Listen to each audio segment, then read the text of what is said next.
அனைவருக்கும் வணக்கம். நான் உங்கள் காயத்ரி சரவணன். இன்றைக்கி நம்ம வாழ்க்கையில் என்ன தான் நம்ம முயற்சி பண்ணாலும் ஏதாவது ஒரு பிரச்சனை, ஒரு தடை வந்துக்கிட்டு தான் இருக்கும். எதுவுமே நல்லது நடக்க மாட்டேங்குது. நம்ம வாழ்க்கையில் என்ன முயற்சி பண்ணாலும், எவ்வளோ முயற்சி பண்ணாலுமே ஏதாச்சும் ஒரு தடங்கள் வந்துக்கிட்டு தான் இருக்குது. ஏதாச்சும் ஒரு ப்ராப்ளம் வந்துக்கிட்டு தான் இருக்குது. அடிக்கடி உடம்பு முடியாமல் போகுது. ஹெல்த் ரீதியாக ப்ராப்ளம் வந்துக்கிட்டே இருக்குது. இல்லை ஃபினான்ஷியல் ரீதியாக ப்ராப்ளம் வந்துக்கிட்டே இருக்குது. மணி ப்ராப்ளமாக இருக்குது. இல்லை ரிலேஷன்ஷிப்பில் ப்ராப்ளமாக இருக்குது. இப்படி ஏதாச்சும் ஒரு ப்ராப்ளம் நமக்கு வந்துக்கிட்டே இருக்குது. நம்ம இவ்வளோ முயற்சி பண்ணுறோம், ஒரு ஜாப் கிடைக்க மாட்டேங்குது. இவ்வளோ முயற்சி பண்ணுறோம், ஒரு நல்லபடியாக மேரேஜ் ஆக மாட்டேங்குது. இப்படி எத்தனையோ பேர் கவலைப்பட்டுக்கிட்டு தான் இருக்கோம் நம்ம. இது எல்லாத்துக்கும் காரணம் நம்ம உடம்புல இருக்க சக்கராஸ். இந்த சக்கராஸ் சரி பண்ணோம்னா நம்ம ப்ராப்ளம் எல்லாமே சரியாகும். ஓகேவா? ஏன்னா நம்ம சக்கராஸ் ஒவ்வொரு சக்கராவும் நம்ம உடம்பில் இருக்க ஒவ்வொரு உறுப்புக்கும் தொடர்புடையது. நம்ம லைஃபுக்கும் தொடர்புடையது. இந்த சக்கராஸ் சரியில்லைன்னா நம்ம உடம்புல அடிக்கடி பிரச்சனைகள் இருக்கும். ஏதாச்சும் ஒரு பிரச்சனை, ஏதாச்சும் ஒரு நோய் வந்துக்கிட்டே தான் இருக்கும். அதுபோக நம்ம லைஃப்பில் ஏதாச்சும் ஒரு தடைகள் வந்துக்கிட்டே இருக்கும். ஏதாச்சும் ஒரு ப்ராப்ளம் வந்துக்கிட்டே தான் இருக்கும். ஃபினான்ஷியல் ரீதியாகவும் சரி, ரிலேஷன்ஷிப் ரீதியாகவும் சரி, ஏதாச்சும் ஒரு ப்ராப்ளம் வந்துக்கிட்டே இருக்கும். நம்ம மைண்டு சரியில்லாமல் இருக்கும். மைண்ட் ரீதியாகவும் நமக்கு டென்ஷன், ப்ரெஷர் இது மாதிரி இருந்துக்கிட்டே தான் இருக்கும். ஒரு முன்னேற்றம் இல்லாமல் இருக்கும். பண வரவுல தடைபடும். இந்த மாதிரி எல்லாமே பிரச்சனைகள் இருந்துக்கிட்டே தான் இருக்கும்.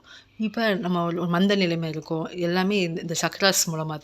அதனால் இந்த சக்கராஸை நம்ம சரி பண்ணிட்டோம்னா நமக்கு லைஃப்பில் முன்னேற்றம் ஏற்படும். எல்லாமே சரியாகும். நம்ம குழந்தைங்க படிக்க மாட்டேங்குது, மந்தமாக இருக்குது, என்னடா லைஃபு அப்படின்லாம் பல நேரம் யோசிக்கிறது உண்டு. அப்புறம் இந்த மாதிரி எல்லா பிரச்சனைக்கும் காரணம் நம்ம சக்கராஸ் தான். அந்த சக்கராசம் ஒவ்வொரு சக்கராஸுக்கும் ஒவ்வொரு இது இருக்குது. அது எல்லாத்தையும் நம்ம இந்த சக்கராஸை சரி பண்ணி கரெக்டாக ஆக்டிவேட் பண்ணிட்டோம்னா நம்ம லைஃபு சக்ஸஸ்ஃபுல்லாக இருக்கும். அப்போ இந்த சக்கராஸ்னால் என்ன அப்படின்னா, நம்ம சக்கராசு நம்ம உடம்புல ஒரு பூ மாதிரி இருக்கும். அது அப்படியே சுழண்டுக்கிட்டே அப்படியே சுற்றிக்கிட்டே இருக்கும். அப்போ அந்த சக்கராஸ் நம்ம வெளியில் இருக்க பாசிட்டிவ் எனர்ஜி, பிராண சக்தி, இறை சக்தியை வாங்கி நம்ம உடம்புக்கு கொடுக்குது. இப்போ வெளியில் நல்ல சக்திகள் இருக்கும், தீய சக்திகள் இருக்கும். பாசிட்டிவ் எனர்ஜி இருக்கும், நெகட்டிவ் எனர்ஜி இருக்கும். அப்போ அந்த பிராணசக்தியை வாங்கி கொடுக்குறப்ப நெகட்டிவ் எனர்ஜியும் நம்ம அதில் வருது.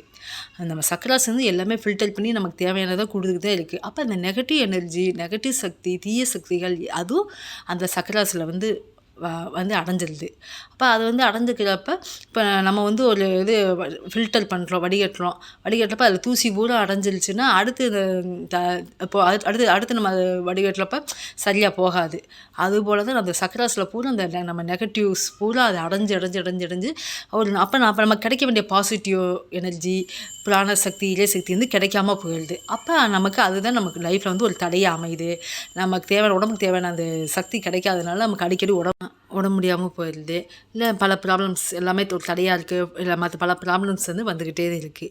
இப்போ நம்ம அந்த சக்கராஸை நம்ம க்ளீன் பண்ணி நெகட்டிவ் எனர்ஜியை பூரா எடுத்துட்டு ஒரு பாசிட்டிவ் எனர்ஜியை நம்ம கொடுக்கணும். அதுக்கு ஹீலிங் பண்ணணும்.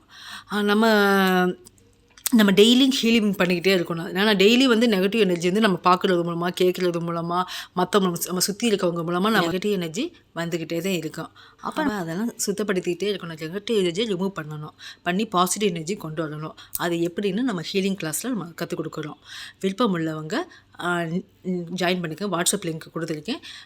டிஸ்கிரிப்ஷன்லையும் கமெண்ட் பாக்ஸ்லையும் விருப்பம் உள்ளவங்க ஜாயின் பண்ணிக்கோங்க. நீங்களே செல்ஃப் ஹீலிங் பண்ணிக்கலாம், மற்றவங்களுக்கும் ஹீல் பண்ணலாம்.